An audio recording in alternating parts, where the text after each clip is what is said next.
Assalamualaikum warahmatullahi ta'ala wabarakatuh. Selamat pagi, salam sejahtera untuk kita semua. Yang saya hormati Bapak Ibu, para peserta workshop persamaan persepsi pelatihan kepemimpinan nasional tingkat 2 tahun 2022. Pada kesempatan ini saya akan menyampaikan tentang materi strategi delivery pembelajaran agenda 3, yaitu manajemen strategik. Sebelumnya perkenalkanlah saya, nama Suharjo, tanggal lahir 08 Agustus 1958, agama Islam, pangkat Pembina Utama Madya 4D, sebagai Widya Iswara ahli utama pada BPSDM Provinsi Kalimantan Selatan. Juga merangkap sebagai Ketua Umum APFI Provinsi Kalimantan Selatan. Alamat rumah Jalan Dharma Praja 3, nomor 55 Banjarmasin. Nomor HP 018 511 798.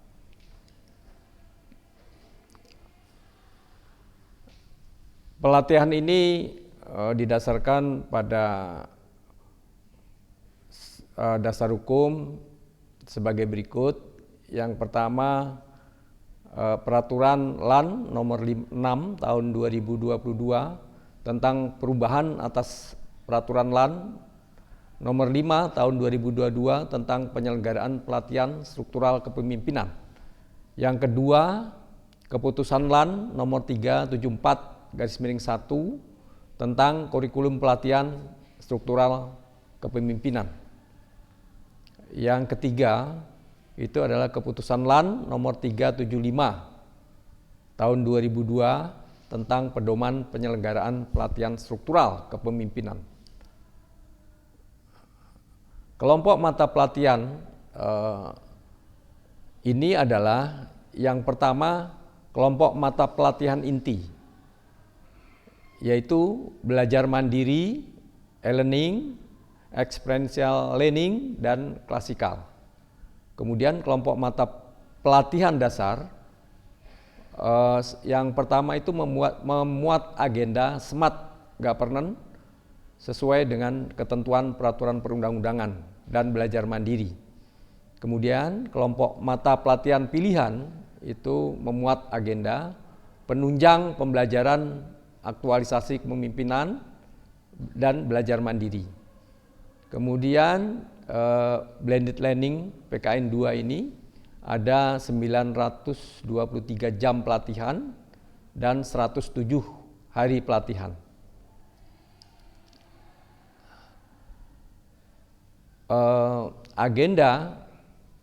Empat agenda di dalam pelatihan kepemimpinan nasional tingkat 2 ini adalah: 1. Agenda pengelola diri. 2. Agenda kepemimpinan strategis. 3. Agenda manajemen strategik.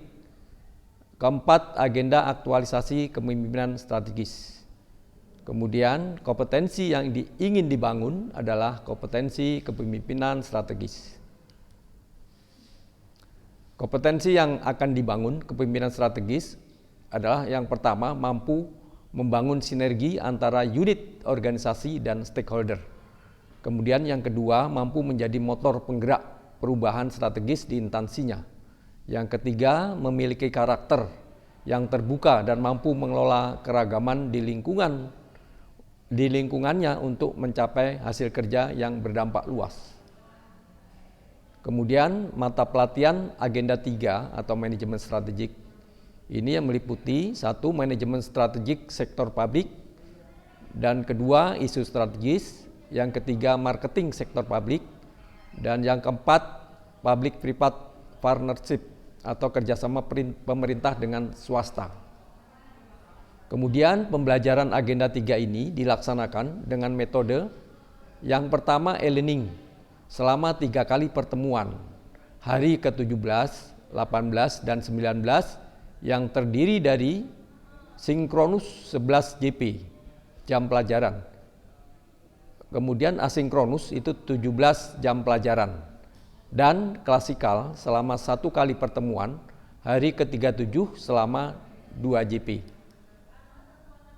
Kemudian strategi delivery pembelajaran agenda 3 atau manajemen strategis ini dengan metode e-learning pada pelatihan kepemimpinan nasional tingkat 2. Jadi waktu itu ada hari ke-17 pertemuan pertama, itu kegiatannya adalah yang pertama sinkronus 4 JP,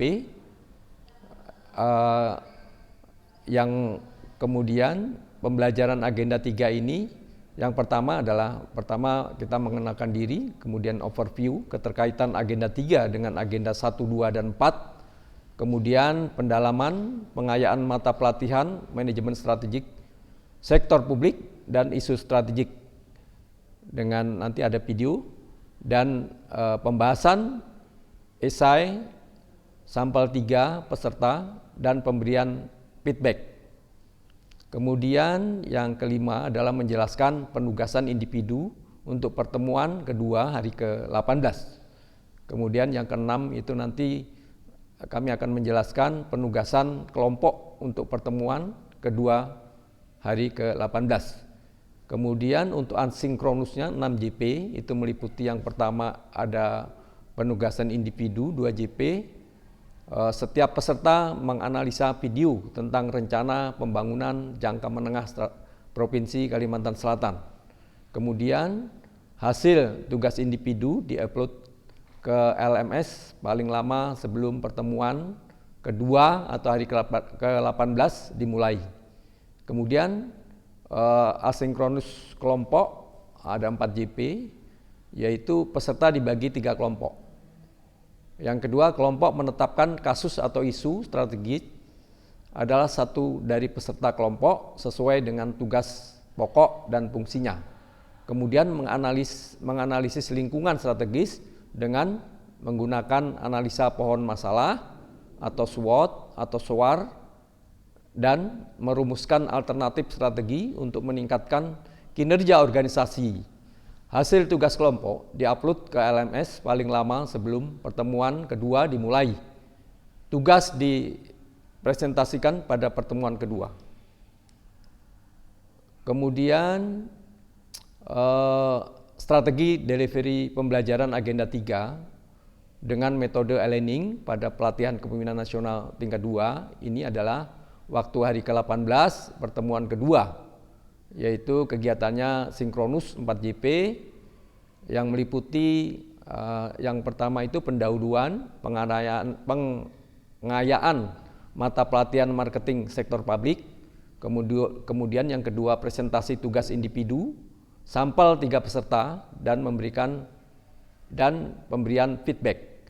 Kemudian yang ketiga presentasi tugas kelompok dan pemberian feedback. Yang keempat menjelaskan penugasan individu untuk pertemuan ketiga hari ke-19, kemudian yang kelima menjelaskan penugasan kelompok untuk pertemuan ketiga hari ke-19. Untuk individu 2 JP itu menganalisa video tentang 10 tren digital marketing di tahun 2022. Kemudian hasil tugas individu diupload ke LMS paling lama sebelum pembelajaran hari ketiga dimulai. Kemudian kelompok asinkronis kelompok 1 diskusi tentang marketing sektor publik untuk meningkatkan kinerja instansi pemerintah. Kemudian berikutnya adalah mengomunikasikan pemasaran sektor pelayanan publik.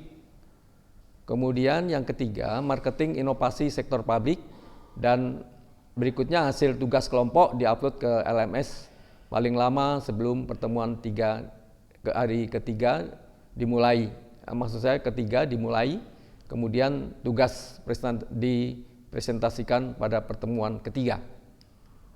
Kemudian strategi delivery pembelajaran agenda 3 yang untuk untuk kegiatan sinkronusnya 3 JP itu pada hari ke-19. Yang pertama pembelajarannya adalah pendalaman atau pengayaan mata pelatihan P3. Ya.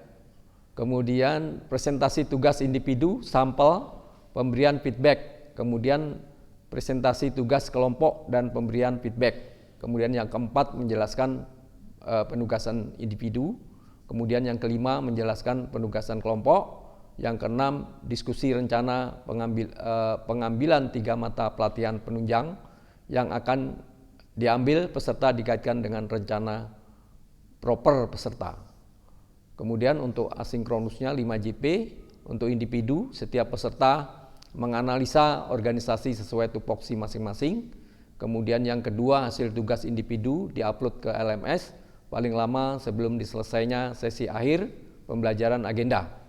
Kemudian untuk kelompok itu 3JP.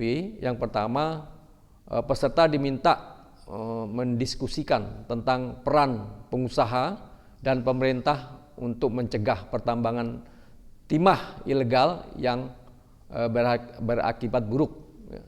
Yang kedua, itu peserta diminta mendiskusikan tentang peran pengusaha dan pemerintah dalam mengatasi kelangkaan minyak goreng. Kemudian yang ketiga, itu peserta diminta mendiskusikan tentang peran pengusaha dan pemerintah dalam mengatasi bencana alam, yaitu banjir akibat penambangan liar. Kemudian untuk tatap muka 2JP itu dilakukan dengan klasikal. Strategi pembelajaran klasikal pada hari ke-37, yaitu tatap muka 2JP melakukan brainstorming tentang keterkaitan agenda 3 dengan agenda lainnya. Kemudian yang kedua melakukan pendalaman agenda 3 dengan tanya jawab kepada peserta. Ketiga melakukan pembulatan terkait mata pelatihan di dalam agenda 3 dan peranannya di dalam meningkatkan kompetensi kepemimpinan strategis dan peningkatan kinerja organisasi. Saya kira itu Bapak Ibu yang dapat kami sampaikan. Terima kasih atas perhatiannya. Kita akhiri dengan ucapan alhamdulillahirabbil alamin. Assalamualaikum warahmatullahi taala wabarakatuh.